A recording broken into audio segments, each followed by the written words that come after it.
Hey everyone, it's your friendly wargame guy at the Air Command Staff College, Dr. H, and I'm sitting here with the chart they don't want you to see. Mwahaha! Not actually true. The combat results table is in every game. We have a modified version of it that might help you if you wanted to look at it. It's organized a little bit differently. It's simply just not available in the Vassal module, so I'm going to look at the PDF that we have. Now, obviously, we have adjudication, and that adjudication is going to do all of the calculation for you, but you should still understand what is going into this so that you can make good decisions, right? So that's what this is largely about. It's largely about what goes into it rather than the nuts and bolts of how to do the calculations and get your result, right? And the assumption is that you can find the chart and do some of the reading on your own to really dig into it. But the basic combat rules are this, right? You nominate the hex you're going to attack. Each hex can only be attacked once per phase. Meaning I can't say, let me attack this hex A with these units, see how that goes, and maybe I'll attack hex A again with these units. Everything that you're going to attack hex A with, you're going to attack with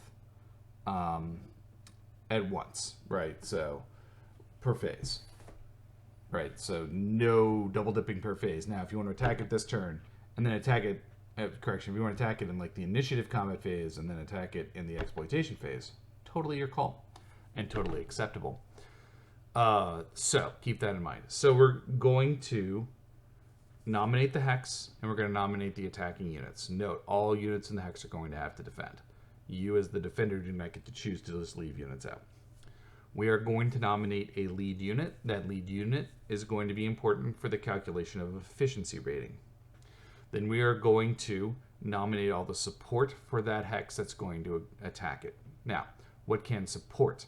We've been through this a little bit, both when we talk about land units, but just quickly to recap, headquarters units can support, artillery units can support, helicopters can support, and airplanes can support. So, if you want to use a headquarters support, you will add combat value. The superscript number on the headquarters unit is the number that you will add to the combat value. You will also add up all the attack factors of the units that are attacking, and then you will add up all the defense factors of the units that are defending. So remember, you're going to throw in your headquarters at the step, and then that number may get multiplied by the terrain. Now, we're not going to, again, go to the nuts and bolts of figuring that out, but generally speaking, your tanks attacking in unwooded plains or nice rolling hills will do, attacking squishy dudes will do much better. Your squishy dudes holding up built up areas and wood lines and rougher terrain against tanks are going to do better. So you're going to get advantages from there. Don't forget to add in your headquarters units to understand where they're going to come in. We also should talk about column shifts. The most common column shift is the efficiency rating of the unit, of the lead units, right? So remember, both the attacker and the defender are going to nominate lead units to conduct this land attack. The higher we subtract efficiency rating of attacker, efficiency rating of the defender from efficiency rating of the tracker, we're going to get a number.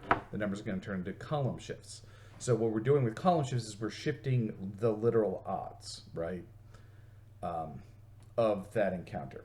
Also, we can include artillery units. So if we add in artillery units to support, we're going to add in column shifts. The exact number of column shifts is listed. Other things that affect column shifts also listed. If you're attacking across a river, or you're attacking into a city, or all these other things. You can look at the column shifts one. Then we're going to roll a die, and we're going to add die roll modifiers. Die roll modifiers are a lot of things. Mountain infantry are better at holding mountains than non-mountain infantry. Checks. Light infantry is better at being infantry than regular infantry. Checks. So a lot of those modifiers are here. And then also, this is where flying things are going to add their support. Helicopters and airplanes. You're going to add the CS, that's the middle number of the airplane, of the air counter that you're using to support, and the helo value of the helicopter. Now, is this going to be a plus or a minus? That depends. Pluses are for defenders, minuses are for attackers. So if I'm attacking and I throw in 4 combat support value of airplanes, I'm going to get -4. But if I'm defending, I'm going to get +4. Just know it's going to help you, right? Remember, we had the adjudicator actually figure out exactly what that means, but combat support will help you, right? But it helps you in modifying the die roll. So, one thing to remember: that everything that flies is subject to air defense fire. So if I bring in combat support and there are SAMs, they might get to shoot at them. If they are early detected, they might be intercepted. Now, this is a whole package. We have a video on packaging, so the combat support aircraft can be escorted by air-to-air fighters from the air superiority box. We have a whole thing on that. Talk to your CFAC if you're not 100% sure how that's going to work. That's going to be packaging. Helicopters have to fly over and provide support. So, right, so they're going to nominate the hex, you're going to nominate the attackers, you're going to nominate a lead unit for the attacker and the defender, you're going to nominate all attacking units that are going to provide support: headquarters, artillery, helicopters, air. You're going to form a package. You're going to do air defense fire for helicopters and the combat support units flying into that hex. Awesome. We approve of all these things. Then you're going to do all of that up and add everything together, and you're going to get a result. And the result is going to be a certain number of step losses for the attacker, a certain number of step losses for the defender, and the possibility of retreat. We'll have a separate video on retreating. Don't worry about that. But keep in mind, right, if you're the defender, you may be required to retreat. Or, if you can't retreat, suffer. So, that's ground combat, right? Again, I'm going to rehash the procedure. It's some of the most complicated stuff you're going to do, and it's actually not that complicated. You, the attacker, will nominate a hex that you're going to attack, and the units that are going to attack it. The defender will nominate a lead unit. You'll nominate a lead unit. That's going to determine the efficiency rating of the attacks and the defense. That's important for determining column shifts. So, consider picking a unit with a high efficiency rating to lead the attack. But remember, your lead units are going to suffer the first casualties. The combat value gets modified by having units in support, by headquarters in support, and good terrain, right, against units holding in bad terrain.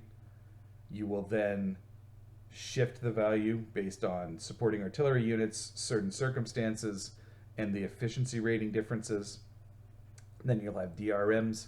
DRMs account for a variety of circumstances. Take a look at the chart to see exactly what causes them. Minuses are good for the attacker. Pluses are good for the defender. You also can get modifiers by supporting with helicopters or supporting with aircraft.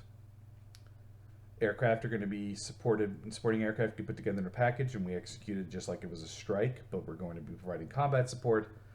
Same with helicopters, it's just like it was a strike in and of itself. Hopefully I've made that as simple as possible. You've probably done this a lot.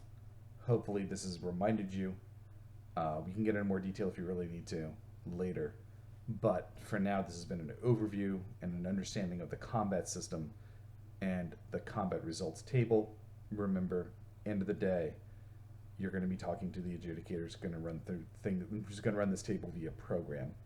So a lot of the hard math's already taken out for you. What you really want to understand is, how do I get a lot of attack value, and how do I get a lot of minuses if I'm the attacker, and how do I get a lot of defense value and pluses if I'm the defender. Hope this has armed you with knowledge and helped you. And I will see you in the next video.